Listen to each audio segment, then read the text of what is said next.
one of the things that's really exciting about this version of the show is there's actually a new section in it that, apart from our run in Colchester, hasn't been seen before in the UK.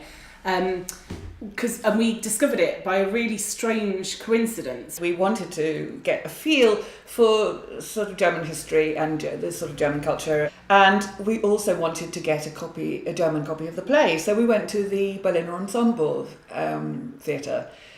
I approached someone and said, "Do you have a copy of Man to Man?" And in very bad German, sort of tried to explain that I was actually doing the play in the UK, and they said, "Oh, well, the writer's over there, you can have a word with him."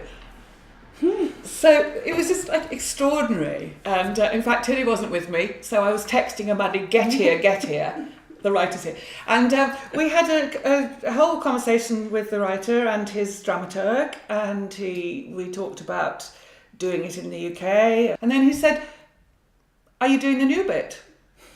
This was the first we'd heard of this new bit, but we should say Manfred Karge is the writer, and he trained under Brecht at the Berliner Ensemble and works under him and still works there on kind of attachment.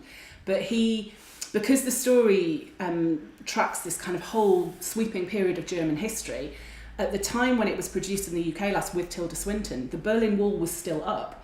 And of course it's come down since then, and he's done a production of it in Berlin since then. So he updated it with this section about the wall coming down and how that has an impact on this character, because where she's questioning whether she can go back to where she originated from in Germany, when the wall was up, she had no choice. Whereas once the wall's down, it actually becomes a possibility that she could go back to the grave where her husband is buried, but with her name on the headstone. So it's a small section that's new, but it has quite a big impact on the end. The wall fell, and I did too. Out of the clouds